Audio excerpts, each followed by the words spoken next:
Il n'est pas rare qu'on m'appelle sur une scène de crime non résolue. Je suis inspecteur, c'est normal, c'est mon métier. Néanmoins, cette scène de crime a plus de 10 ans.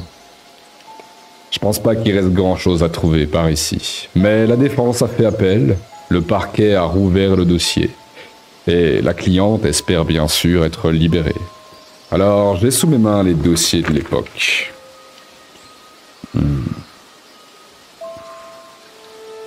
Apparemment, la maison a été mise sous scellé.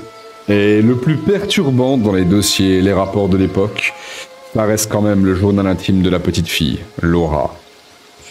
Je vais vous en faire la lecture, retranscrivant du mieux que je peux les écrits d'une enfant. Et la première entrée remonte au 13 septembre 1976. Cher journal, aujourd'hui, papa était très content. Il nous a annoncé qu'il avait eu un nouveau travail au charbonnage. Maintenant, c'est lui le chef de sa propre équipe. L'entreprise de papa nous a octroyé une nouvelle maison, plus grande et en dehors des corons. Papa et maman sont contents, mais moi, j'ai peur de ne pas trouver de nouvelles amies là-bas. La deuxième entrée du journal date du 24 septembre 1976.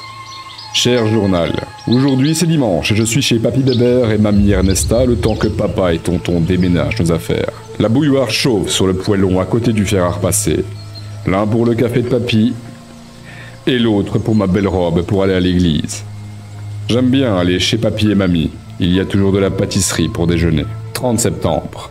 Cher journal, cette maison est gigantesque. On a même une salle à manger séparée de la cuisine.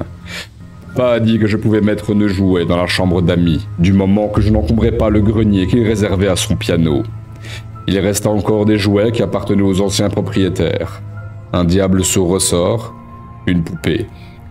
Et je n'ai même pas eu à dépenser un seul franc de ma tirelire. Je suis trop contente, dit-elle.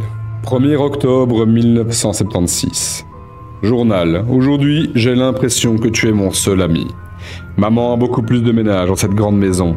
Et papa passe tout son temps au travail ou avec son piano au grenier. Et moi, je me sens bien seul. 3 octobre 1976. Cher journal, j'ai fait la connaissance d'une petite fille. Toutes les deux, on a joué à la dinette avec la poupée que l'on a surnommée Billy. 5 octobre 1976. Cher journal, papa est très fâché, car mes jouets se sont retrouvés dans la salle de billard. Je lui ai promis que ce n'était pas moi, mais mon ami, mais ne pas me croire. Je suis puni dans ma chambre et sans souper. Quant à lui, il est remonté au grenier avec une bouteille de vin. On est maintenant en 9 octobre 1976. Et elle écrit ceci. Cher journal, je suis encore allé jouer avec mon amie à la poupée. Elle m'a dit qu'elle s'appelait Elisabeth et que son papa aussi était parfois méchant avec elle. Elle a promis de me protéger et qu'on serait toujours les meilleurs amis. 13 octobre 1976. Journal, mon ami. Cette fois, papa était vraiment très fâché contre moi. Billy s'est retrouvé sur son piano dans le grenier, mais je jure que je n'y ai pas mis les pieds depuis l'emménagement.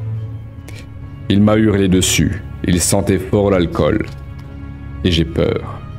14 octobre 1976. Papa est de plus en plus nerveux, il remonte de plus en plus de bouteilles.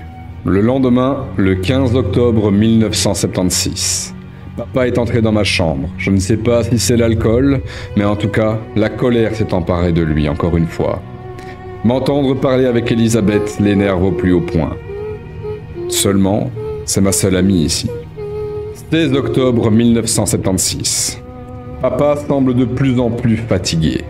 17 octobre 1976. Je discutais juste avec mes poupées pendant la dînette. Et là, papa est entré. Visiblement en colère. « À qui parles-tu » hurlait-il. Il a jeté tous mes jouets à la poubelle. Je n'ai plus rien. 19 octobre 1976. Billy s'est encore retrouvé sur le piano de papa. Cette fois-ci, il m'a vraiment fait mal.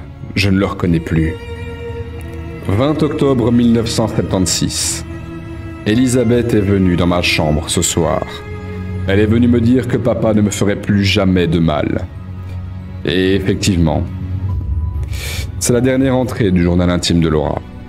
Le lendemain, on retrouva son père mort, éventré en plein milieu du grenier, au centre d'un pentagramme. son ventre ouvert de bas en haut et les tripes à l'air. C'était pas joli à voir.